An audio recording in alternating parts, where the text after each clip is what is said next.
बच्चों, आज मैं आपको एक गरीब बूढ़ी माँ की कहानी सुनाती हूँ। एक गांव में, एक छोटे से गांव में एक बूढ़ी माँ रहती थी, जो गांव के एक छोटे से घर में रहती थी। उनके पास साधनों की कमी थी, लेकिन उनके दिल में हमेशा कुछ बड़ा करने की सपना था। बुढ़िया के घर में खाने की हमेशा तंगी रहती थी। एक दिन सोचा क्यों ना कुछ ऐसा किया जाए जिससे घर में कुछ आमदनी हो जाए। उसने देखा कि उसके पास के घर के बगीचे में को बहुत सारे आम के पेड़ हैं। उसने सोचा कि इन आमों का अचार बनाया जा सकता है। बूढ़ी माँ ने अपने माँ अपनी माँ से अचार बनाने की विधि सीखी और अपनी सीखी थी। अचार बनाने की विधि उनको आती थी, तो उन्होंने अपने बगीचे में आम तोड़कर बनाना शुरू किया। उसमें मेहनत और लगन के से अचार बनाया और गांव के मेले में बेचने के लिए ले गई।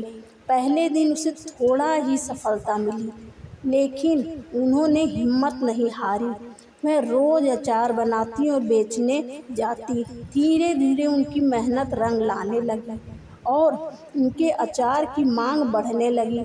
गांव के लोग उनके अचार की तारीफ करने लगे और उनके अचार की दुकान चल पड़ी। बूढ़ी माँ ने अपने अचार के व्यापार से अच्छी खासी आमदनी कमाना शुरू कर दी थी और उनका परिवार अब सुखाल में रहने लगा। बूढ़ी माँ की कहानी हमें सिखाती है कि मेहनत और लगन से किसी भी कठिनाई का सामना किया जा सकता है। उसने साबित कर दिया कि अगर हम कुछ भी ठान ले तो कोई भी बाधा हमारे रास्ते में नहीं आ सकती है।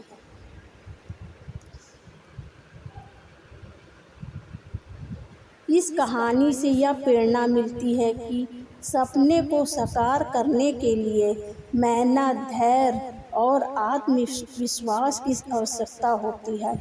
बूढ़ी माँ ने अपनी परिस्थितियों को बदलकर यह दिखा दिया कि सफलता की कुंजी हमारे अपने हाथों में होती है।